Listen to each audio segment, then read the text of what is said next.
They got killed cold-blooded, just like that. Him and her, innocent. They were not in gangs or anything. So that's why it's so difficult for us too to even just think why or who. I know it may be hard for people if there is witnesses.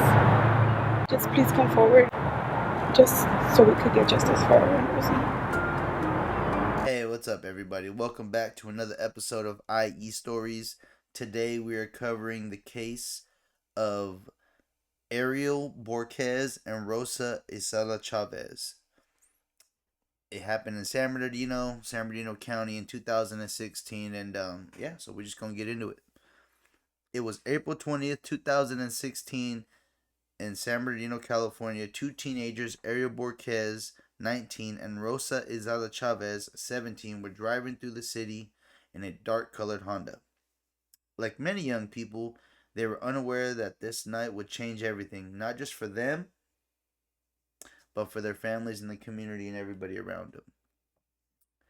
As the couple approached the intersection of the 29th Street and Pershing Avenue, a white Ford sedan suddenly pulled up alongside their car. Moments later, the unimaginable happened.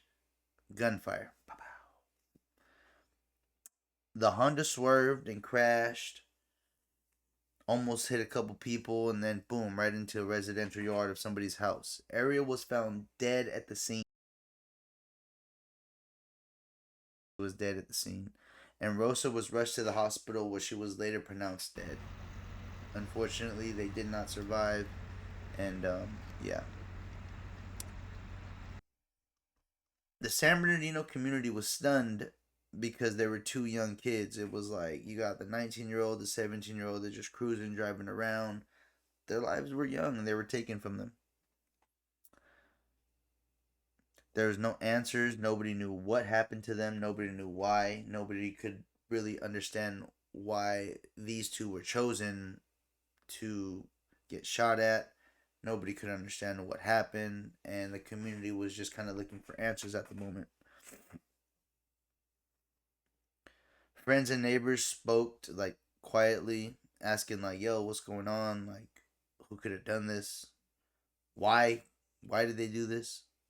The city itself was just all over the place. There's a lot of bad stuff going on in San Bernardino at that time. There was a lot of shootings, a lot of murders, a lot of just everything. If you've ever been to San Bernardino County, you'll understand why a lot of the murders go unsolved.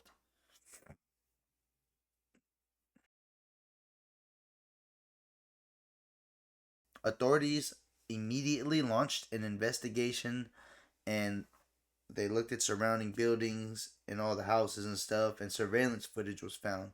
So one of the buildings actually had a recording, and it showed what happened, and it showed them getting shot at, it showed them crashing, getting into the yard, and all that stuff. So yeah, detectives seen the witnesses, and they asked some questions, and they didn't really know what was going on. Despite these efforts, getting the surveillance footage, getting questions answered from neighbors and everybody involved at the scene, they still were not able to find anything. It was becoming a cold case. It's sad, but it was becoming a cold case. Investigators tirelessly worked around the motive. Was it gang related? Was it random? At the time, authorities stated that neither victim had known gang affiliations, so neither of them were gang members. So they kind of was just wondering is it a targeted attack? Was it an accident? Was it just bad luck? But early tips and potential suspects emerged, but no one was led to arrest.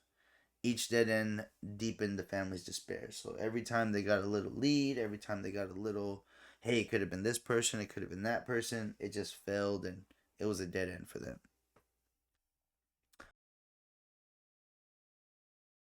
Overwhelming. Evelyn Bojorquez, Ariel's sister, later said they were just gone out of nowhere. They got killed cold-blooded, just like that. Him and her. Innocent. They were not in gangs or anything. So that's why it's so difficult for us too to even just think why or who. I know it may be hard for people if there is witnesses. Just please come forward, just so we could get justice for our person. Was compounded by uncertainty. Without answers, the families were left to imagine why, who, what was the case of all this. Struggling to find peace, the case went unsolved.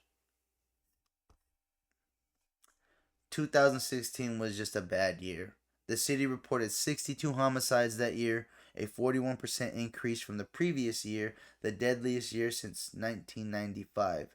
In a city plagued by rising violence, this young couple's murder was a chilling reminder of the fragility of life and the urgency for justice in this case because it did remain unsolved. Years have passed. Still the question lingers. Who was behind the wheel of the white sedan? What was the motive for targeting the two teenagers with no known enemies? The surveillance footage remains with a few pieces of evidence, but realistically, it's a cold case at this moment. No justice has been served. The families still don't have no answers, and it's just sad because a lot of stuff like this happens in San Bernardino County, and you'll see me covering similar cases, some that get solved, some that didn't.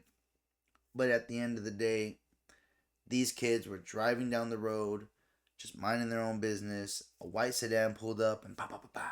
Next thing you know, they're gone. Rest in peace to Ariel, and rest in peace to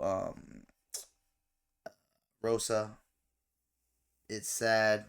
And yeah, if you have any answers, any questions, please leave them in the comments. If you have any leads, please let your local county sheriffs, all that stuff, let them know. It's sad for the family, and I don't think these kids deserve to go out like that. Once again, this has been IE Stories with MC Life. We're going to cover a couple more stories, okay?